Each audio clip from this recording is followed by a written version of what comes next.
Hi everybody, and welcome for joining the weekly FX Outlook with myself, Kathleen Brooks, Research Director here at Forex.com for the week beginning Sunday, the 16th of June 2013. Well, we've come off a very, very volatile week, but this week it's all about event risk. It's all about the Federal Reserve in the US. That is going to be the key driver of most markets, certainly for the near term, certainly the FX market and also the interest rate market and precious metals and commodities. The Federal Reserve, all eyes will be on whether or not they're going to start tapering their QE purchases. They're basically ending their QE, their giant quantitative easing program sometime soon, potentially by the end of this year.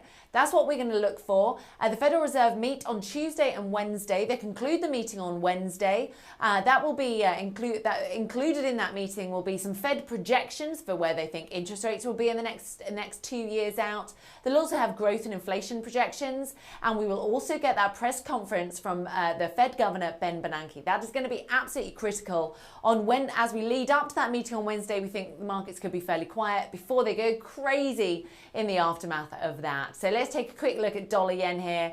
As you can see, dollar yen is really backed off quite a lot from those highs around about 103. Remember, that was a very big resistance level as well that dates all the way back to 2003 and 2005. So no wonder the market is respecting it.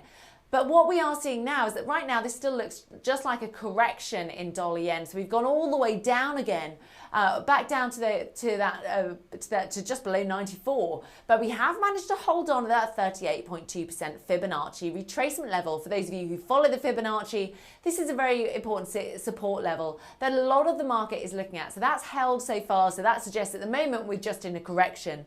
Now we think as we lead up to the Federal Reserve meeting that really will be trading within a range. So 93.60 on the downside with 96 capping the upside for now. However, if we get a Fed that sounds like they're going to continue their tapering, and they sound quite it sounds like they're going to be tapering quite soon or sooner than expected, then interestingly enough, we could see further declines in dollar yen because that could spur some safe haven inflows into the yen, certainly in the short term. So we could get below that 93.70 level, which would open the way to 90.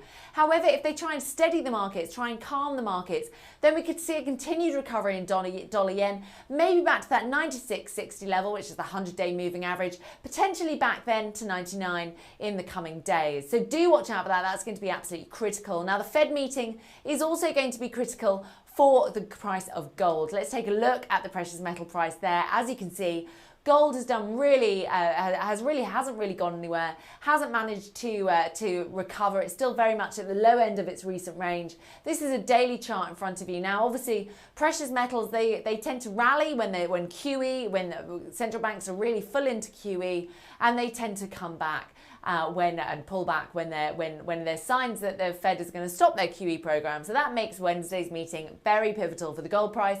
And again, if they sound that they're going to just continue going as they are, that the tapering is definitely going to happen, but maybe not till somewhere in the future, then we could see gold maybe get back to that 14.25 level. Very important short-term resistance level there. It's the 50-day moving average, which has capped the upside for the last few weeks.